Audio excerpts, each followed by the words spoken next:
always said that Janelle was my best friend, but really, it's always been you.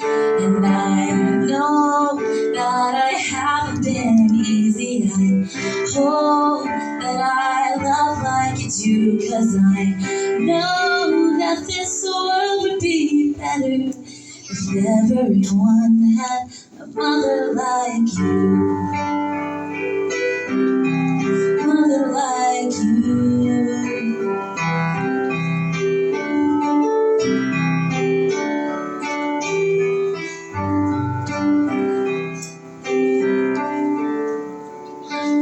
Our second was born in August. I still can't believe I have kids of my own.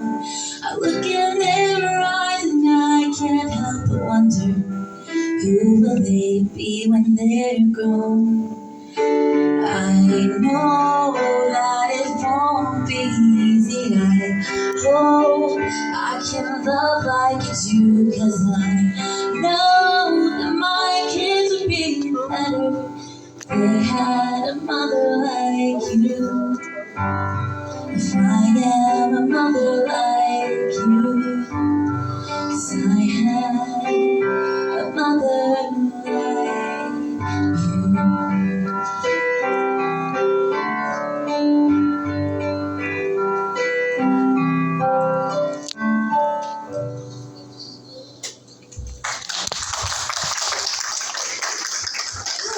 I got through it that time without crying, but I did not on Sunday.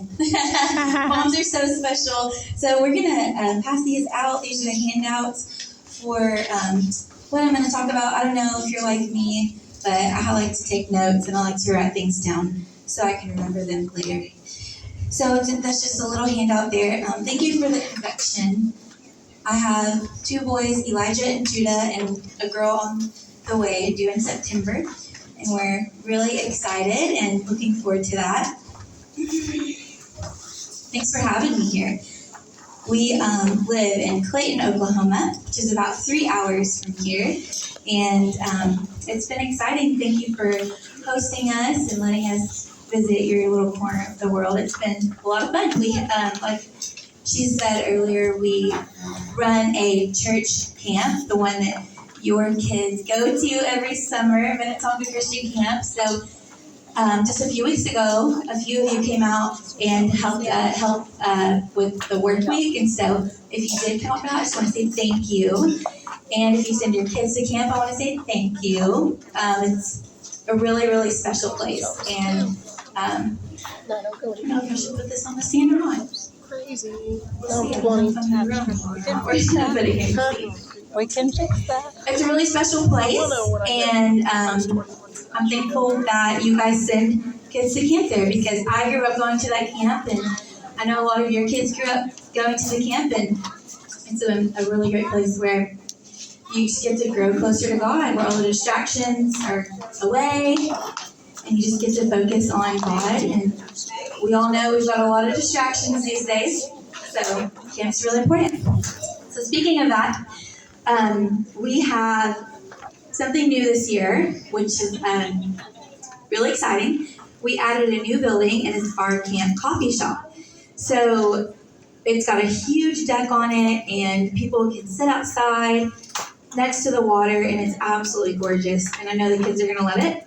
So as we are going through, I was thinking about what I was going to put in the coffee shop, and if you've ever decorated, which we're women, so I'm sure most of us have, you want to be very intentional, very purposeful. And so as I was decorating the coffee shop, I came across this flag. You know those flags that you hang, and sometimes it says something on there. So this one said, "These are the good old days." And I loved that. We hear so many stories about camp and about camp in the old days, right? And Mom and I in particular love to go through old video footage and, oh my goodness, look how it used to look and look how far it's come now. And my dad, as I mentioned earlier, is a pastor, and he will be retiring on this coming Sunday. He has been a pastor for 30 years. And so we've been going through a lot of videos of when he was a pastor and back in the good old days. And so as we were going through all those, I thought about one thing that I'm reminded of is that these too are the good old days, the present time. And I think that God honors that. And at times it can feel overwhelming to stay in the present because we have a lot to think about, especially as women. We're multi-thinkers, multitaskers. But tonight we're going to look at some reminders of why we should stay present and how we can be encouraged in doing so.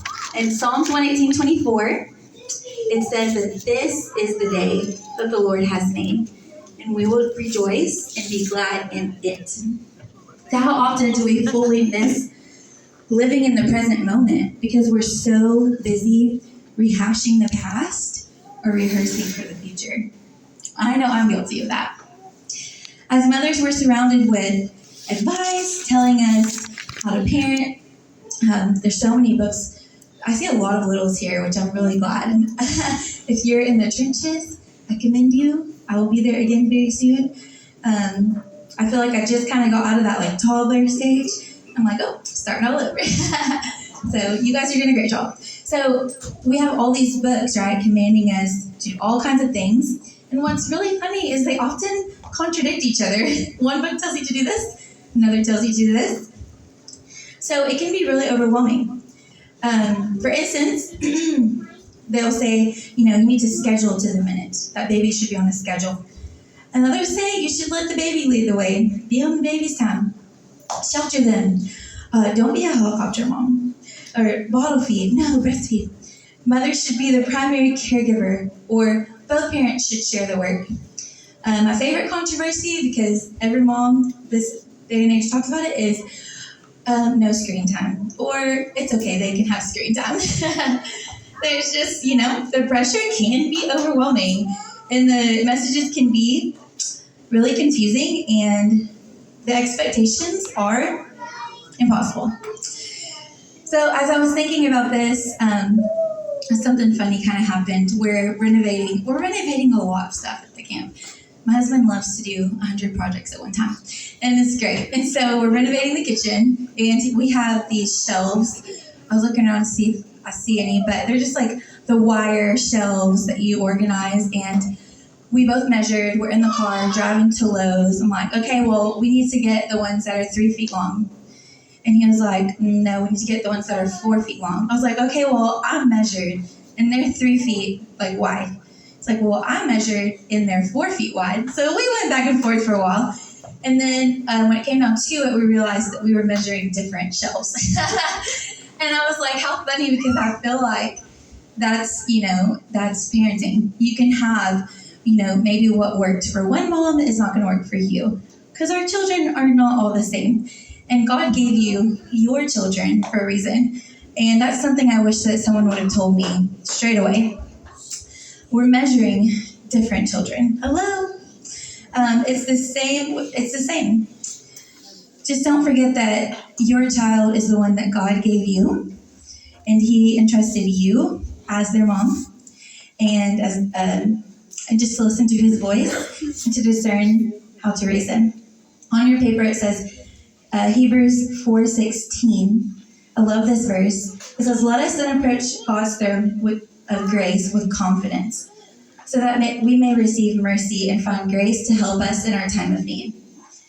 We don't hear enough people telling us to just do our best, to live in the moment with your children, and to do the best you can with what God has given you. I want me to read it again. "Let us then approach God's throne of grace with confidence, so that we may receive mercy and find grace to help us in our time of need." Hardly anyone has ever told me that doing your best oftentimes feels a lot like falling on our faces. Over time, parenting has become less of an opportunity to prove myself worthy and more of an opportunity to realize my need for grace. How many times do we beat ourselves up from a past mistake and we wish we could do it over again? And I know as a mom, I could name quite a few. There are times, when you're busy, you're cooking, and the kids are like, please just play with me. And it's like, we're so busy. So we can oftentimes, become overwhelmed with anxiety or grief of things we wish we could have done better or differently.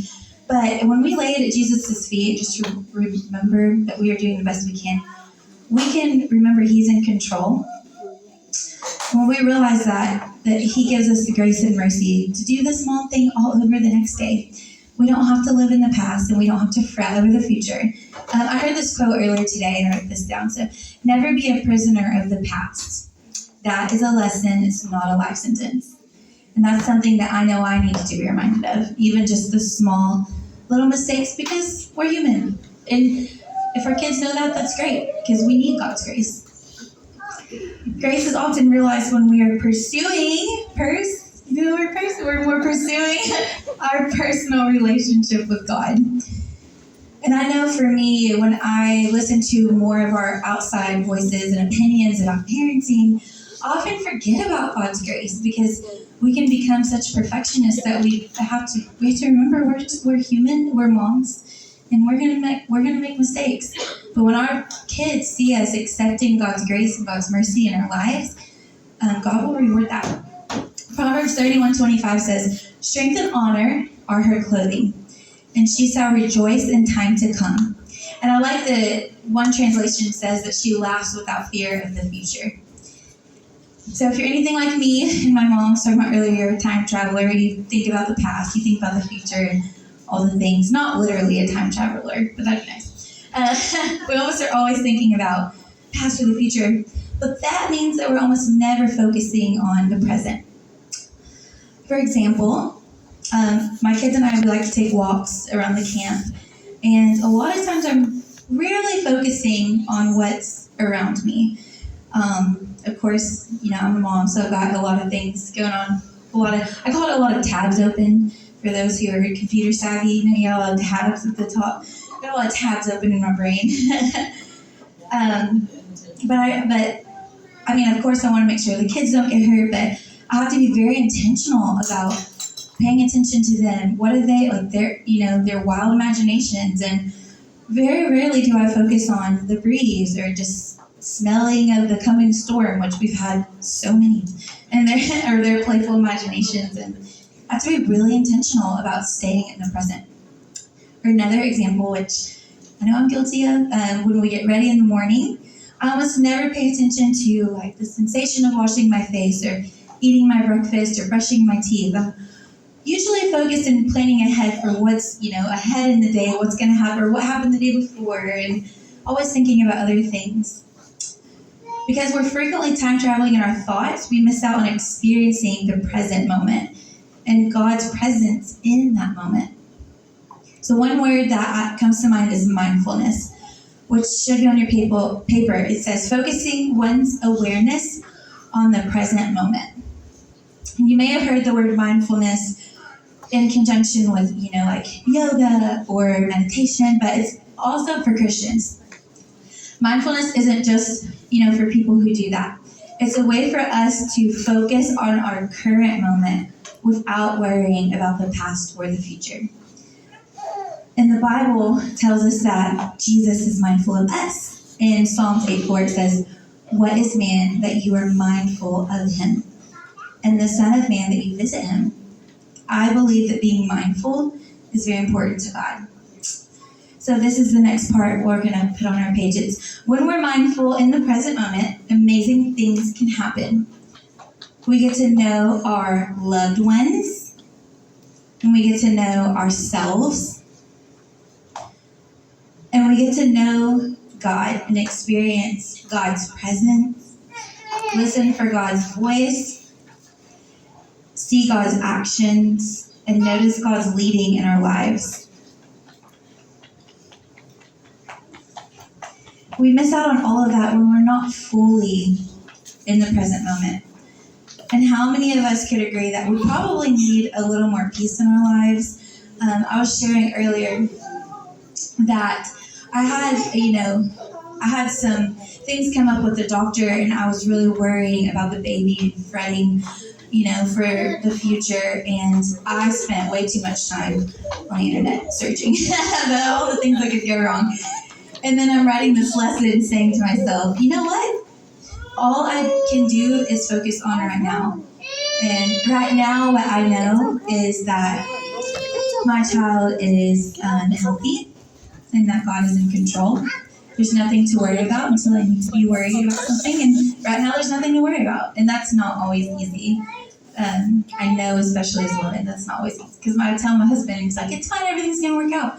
And I'm like, yeah, but what about this, and this, and this, and this? And for me, I was working on this lesson, and that's just, it's like, you know what? I needed this reminder. Just be in the present.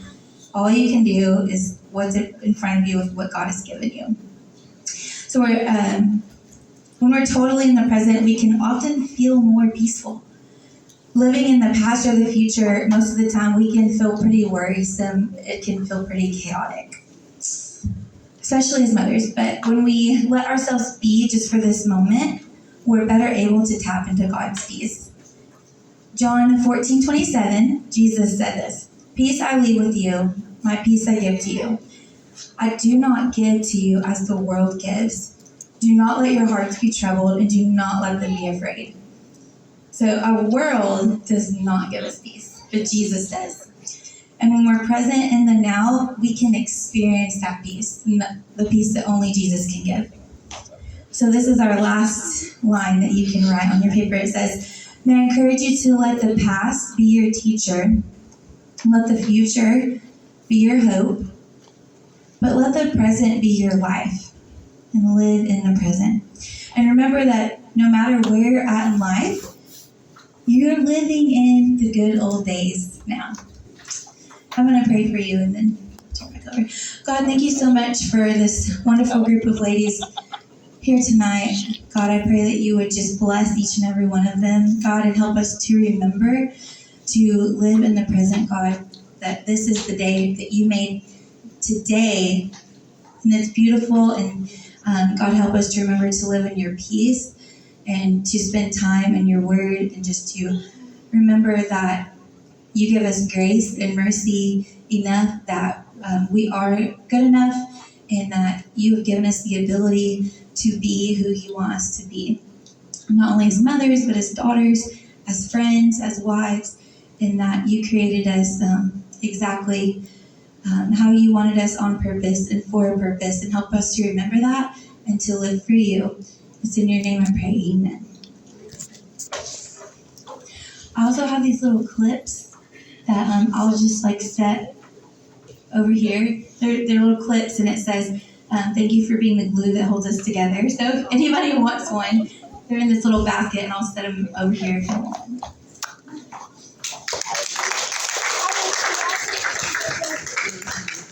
Thank you, Susan. So remember, as you're pursuing your personal relationship with Christ, think of God.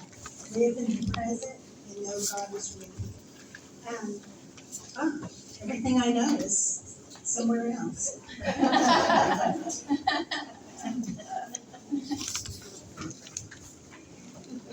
I don't write it down, I don't know it. Okay, our lives are busy and we have schedules to keep, but taking time to celebrate God brings glory and honor to Him, and it keeps Him in our hearts and minds. Be intentional. Celebrate God's goodness and His faithfulness every day. That should be a daily part of our lives. And sometimes we get busy and we forget that how important it is to start your day with Christ. We have a little gift for you in front of each plate. Be sure and take that home. And we also have some drawings. How many kids do I have under 12? Raise your hands if you're under 12. Another one out. A few went out. They went out? Okay. Olivia, can you bring me those purses? Did everyone fill out a slip of paper and put it in a purse? Yes. Bring me that little pink one. On some of the tables are some little cardboard box purses. Would you hold one up, Jenna? like that. These are for our kids. I have one for Zane Hodges. Zane, is there one on your table, Carmen? I don't think so. Not one? Would you give thank you? If there's not one on your table, there's one around. Maggie, I have one for you, right there. Only one. Luna, one for you.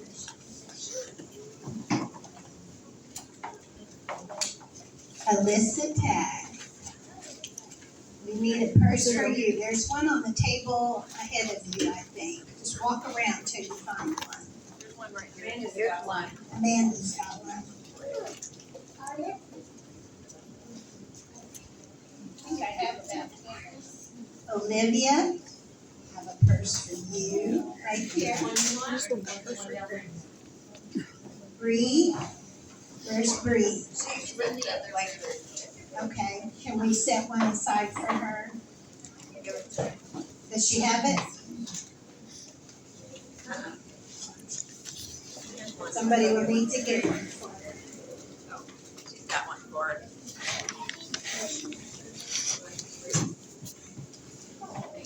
Adelie?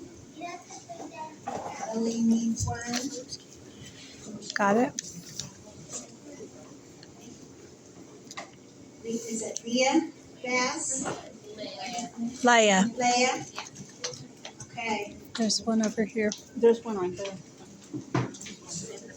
that's all the names I have. Do I have any purses left? Okay. Hang on to it in case another kid pops up. Olivia, can you bring me the black purse? Sometimes they do that. They just pop out of nowhere. Thank you. This one won't take us long. Ladies, I appreciate you coming tonight, and I hope that you've had a good time. The food has been amazing.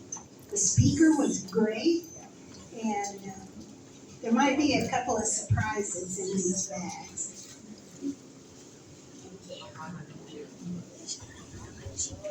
But the first one is going to go to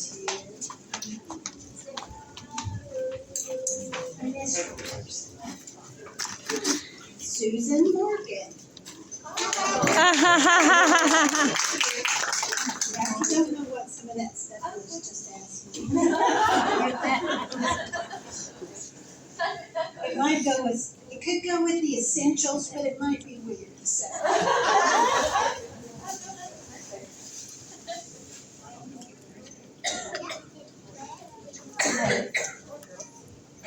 Megan.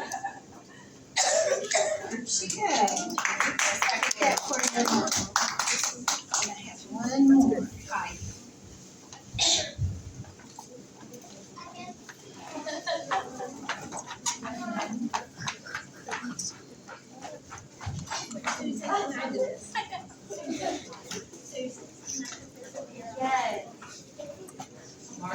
I'm gonna put her bag of goodies on this front table.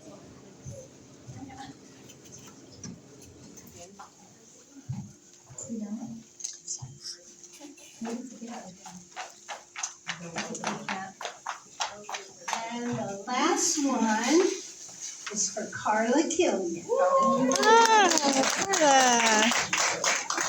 Amanda,